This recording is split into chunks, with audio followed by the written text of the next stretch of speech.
Hello students, welcome to chapter 7. This is our last topic.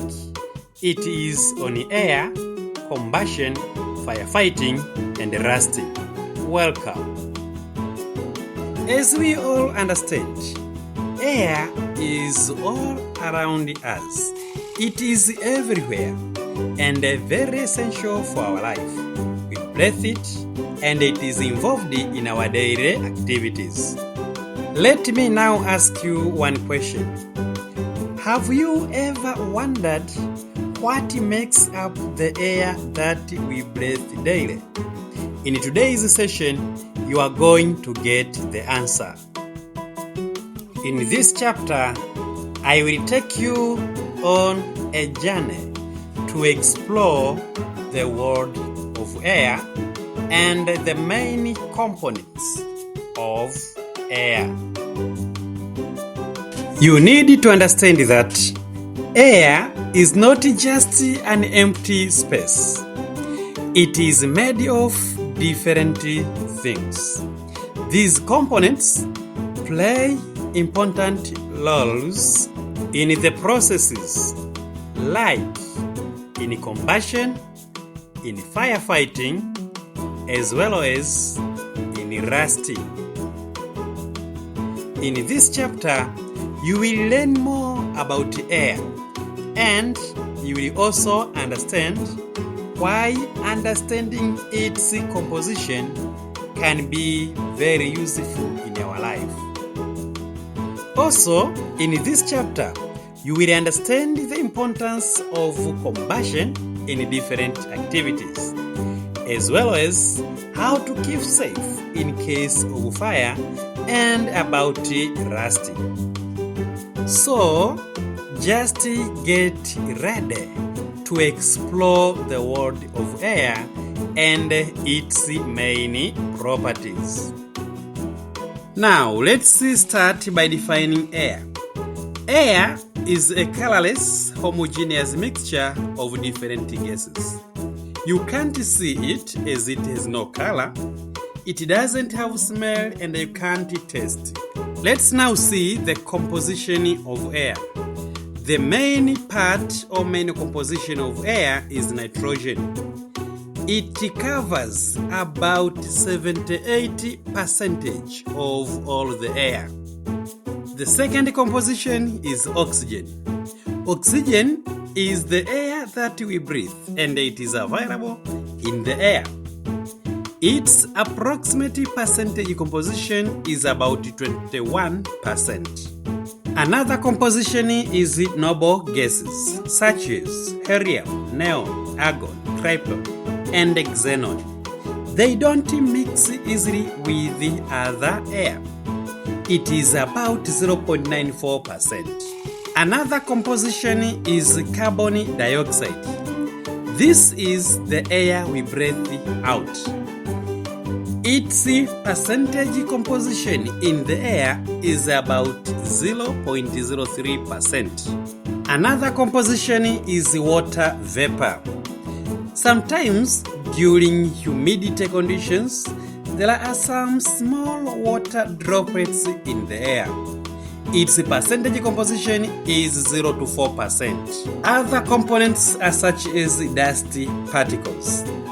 You can't see these particles, but there are small particles which are around the air. Its composition varies according to place. Sometimes air can have some impurities such as carbon monoxide, nitrogen dioxide, sulfur dioxide, etc. These impurities come from different human activities such as mining, construction, and cars. They give out carbon monoxide in the air. This mixture of things in the air is okay, but when it is excessive, it is called pollution. And we want to keep our environment clean and healthy.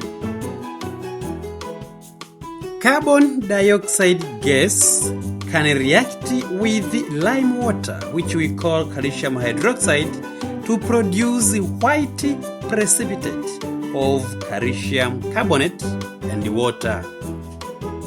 This reaction can be presented in the following equation. Calcium hydroxide plus carbon dioxide gives out calcium carbonate plus water. This reaction is very slow at room temperature. Sometimes it can take several days to complete.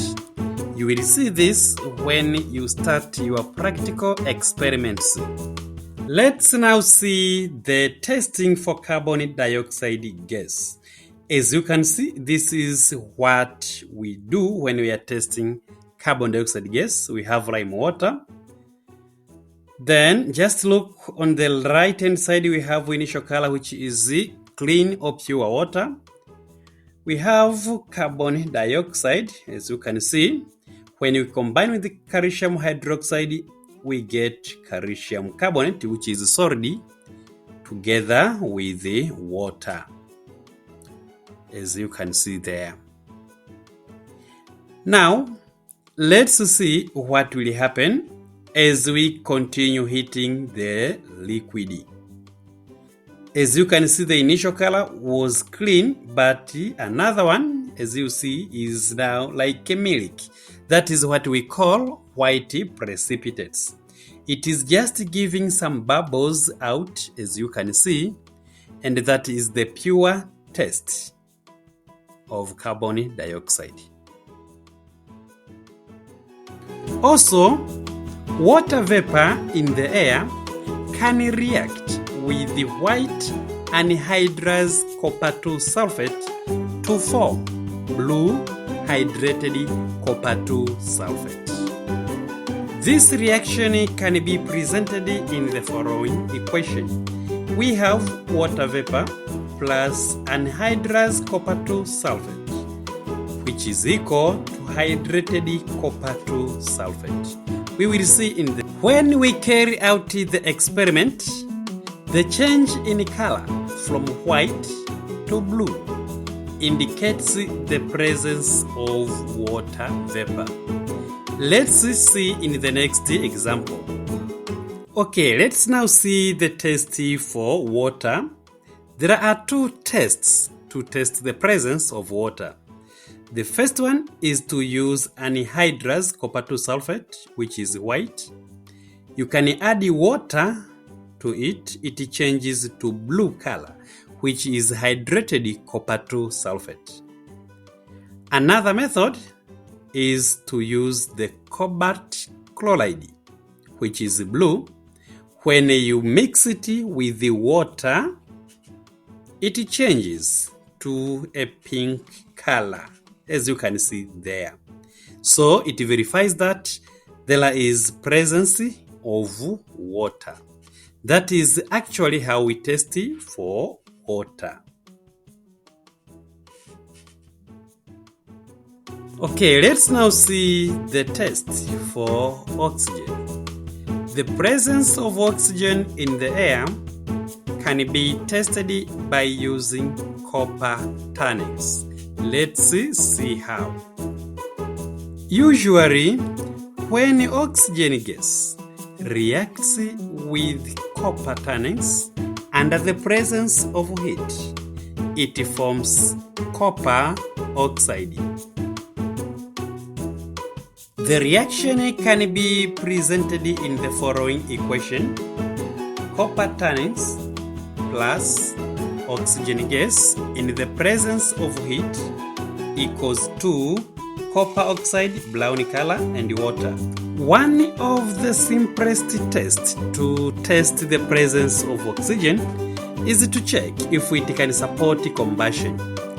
If a glowing splint is placed in an environment with oxygen, it will reignite, indicating the presence of oxygen gas.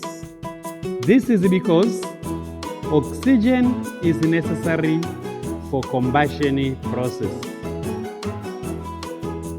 These tests help identify the presence of specific gases in the air.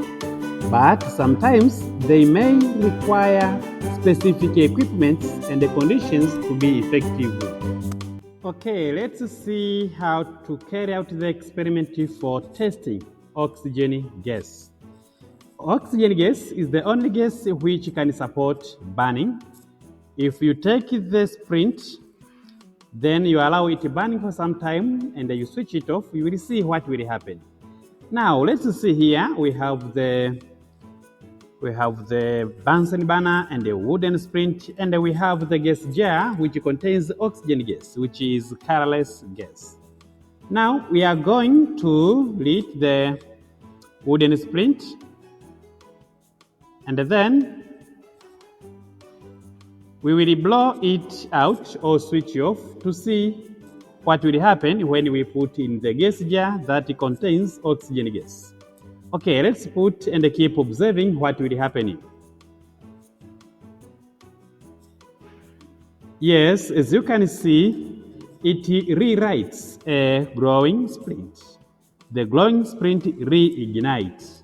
Let's try it again. Yes, you can still see it contains some gases. Let's switch it off and give it another try to check if the gas is still inside. Yes, you can see. Now, let's give it a final try. Yes, you can see it still contains oxygen gas. Now, we are going to try something which is not burning, a wooden sprint which is not burning. You see, nothing happens. It cannot burn, but once you take something with the fire, then it reignites, as you can see. So we can confirm that oxygen rewrites a glowing sprint, as you can see yourself on the screen. Keep watching.